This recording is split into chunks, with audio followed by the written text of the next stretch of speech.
Assalamu alaikum, it's Izzy, aka Brown Goku, aka the Halal Hokage, aka the Kebab Titan. Hold up! Demon Slayer is a Muslim anime? That's right, the power of Islam and anime is on our side.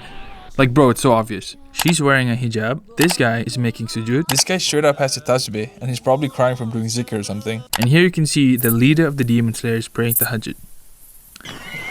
What is that? What is that? Okay, maybe this guy's kind of haram. But listen, who are the enemies of the Demon Slayers? Exactly, demons. Yes, Who are the enemies of the Muslims? That's right, liberal Muslims.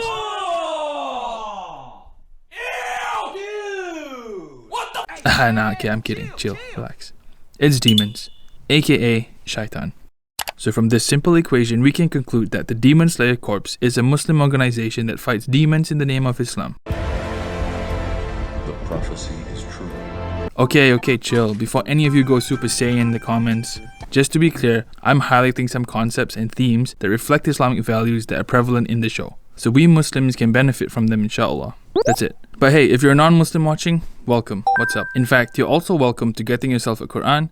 You go to your local mosque and ask questions about Islam. Go back home, research Islam. Go back to your mosque, say your shahada, and then come back to this video so you can watch it again as a Muslim. So let's go back to where it all began. No wait, where anime began. Japan. The number of Muslims in Japan has increased from 100,000 in 2010 to 230,000 at the end of 2019.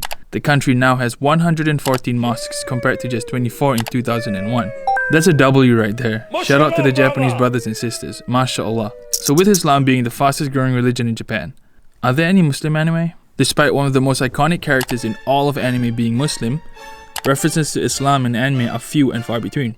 Until the masterpiece that is Demon Slayer dropped in 2019. Yeah, I said it. Look at this clean, tasty dude, like it's a work of art. That's right. Currently one of the most popular franchises in anime is a reference to Islam. What do you mean by that? So what is it about? Basically, a boy's family gets murdered, so he keeps his only surviving sister in a box, never to see the light of day. What's in the box? What's in the... You see how weird things get when you take things out of context? Looking at you, Islamophobes. As the title suggests, Demon Slayer is about, well, slaying demons.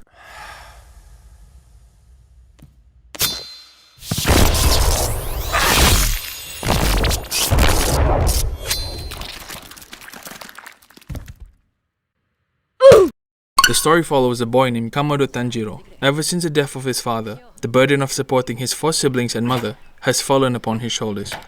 Despite living a humble, impoverished life on a remote mountain, his family enjoys a peaceful and happy life. One day, Monjiro decides to travel into the local village to sell charcoal and make some money. He comes home the next morning only to find that his entire family has been massacred by demons. Human-eating demons. The only surviving member of his family is his younger sister Nezuko. To make matters worse, Nezuko has been turned into a bloodthirsty demon herself. So with that, Gonpachiro sets out to become a demon slayer to avenge his family and cure his sister. Nice. So, is Demon Slayer a Muslim anime? Let's look at it this way. Wake up. The demons represent Shaitan and our nafs. The demons in the show are evil, demented creatures that prey on humans. Just like how Shaitan is, they lead you astray from the straight path, corrupt your heart and muddy your thoughts with their whispers, the enemy of the believer. And that brings us to the nafs. What is the nafs? Not gonna lie, the subject of nafs is intricate, but in essence, it's simple. The nafs refers to a person's desires, the desires of man, whispers of temptation that distract you in this world. In other words, if you give in to your nafs, if you give in to your desires, go down a path of self-indulgence and pleasure, yeah, that's an L in Islamic theology.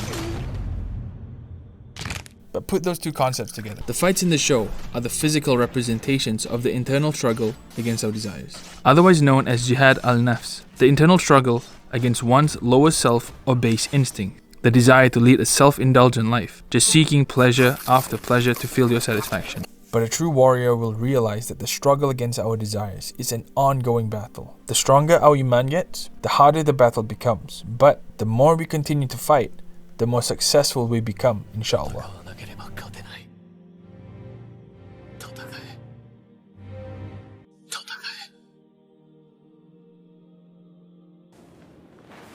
Another example of struggling against our desires is the main character's sister, Nezuko. She has been turned into a demon. Her affliction causes her to crave human blood. However, she fights the urges and ultimately conquers these desires. If we don't control our nafs, it's going to control us. In our battle against shaitan and our nafs, we're not granted a color-changing sunblade or a super cool, highly durable uniform. Instead, our weapons and defense is our faith and iman. Increasing ourselves in knowledge, remembrance of Allah through zikr, doing good deeds and acts of worship, and most importantly, seeking help from Allah. These are the best weapons to wield in our battle against nafs and demons. The protagonist, Tanjiro, exhibits traits such as virtue, generosity, honesty, and humility. He has a strong sense of duty to his family and unfaltering convictions for his beliefs. He's a devoted son, brother, bearing the burden as the head of his household since his father has passed away, a concept familiar within Islamic theology. While it's required for all members of a family to contribute to a household, if the father passes away, the affairs of the family fall upon the shoulders of the eldest son past adolescence. The son carries the weight of responsibility, providing and taking care of his family. In that regard, Tanjiro is fulfilling his duties as what is required of a Muslim son. Kindness, fairness, and morality. These are some recurring themes that we can observe in the show. When Tanjiro insisted on paying for a farmer's basket, even though it was full of holes, and the farmer was willing to give it to him for free. He showed kindness when he gave Zenitsu the last of his food, even though he had nothing left to eat himself. He goes out of his way to help people in need and offers a lending hand wherever he goes. There's also a line in the show where Zenitsu goes, "Food tastes better when you eat together." And that's actually a sunnah. Sharing meals and eating together is actually a sunnah. It's a forgotten sunnah, but it's one we should revive. So we should eat with our families, we should eat with our parents, our siblings, our friends. I would say eat with your wife, but come on, let's be real. If you watch anime, you probably don't have one.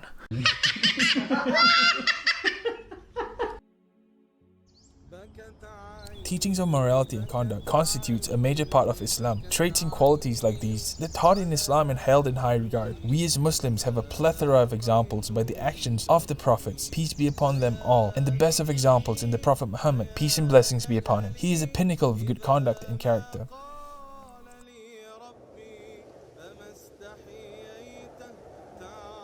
A final lesson we can take away, like look, this dude, his entire family got wiped clean from the face of the earth. He faced a bitter truth, none of it could be undone. But he doesn't give up. He took care of his sister. He trained and he worked hard. He helped people and strived to be better. You can translate that to real life. Bad things and challenges are going to happen to you and me. You're gonna take L after L after L. But dude, that's the game. This dunya is designed for heartbreak and trials. Our job is to react in a way that can positively affect our circumstances, turning those losses to wins, turning those L's to W's. إِنَّ اللَّهَ لَا يُغَيِّرُ مَا بِقَوْمٍ حَتَّى يُغَيِّرُوا مَا بِأَنفُسِهِمْ. But here's the thing, it's a cartoon, fiction, figments of imagination. The credits will roll, and you're left staring at a blank screen. Behind the hype, the popularity, the slick animation, and whatever this guy's doing, there are reminders for the Muslim. Dear brothers and sisters, fill the empty spaces of your life with Quran and zikr. Devote your time to acts that will benefit you in this life and the next. But the reality is, we are humans. We have our shortcomings. If we consume some form of entertainment that is within the boundaries of the Sharia, then we should at least derive some good and benefit from it, inshallah. There is always good to be derived if we are willing to seek it. We search for the good and discard what's unbeneficial. We have an abundance of stories about virtue, morality, honesty, kindness, and the best of characters in Islam. So to answer the question, is Demon Slayer a Muslim anime?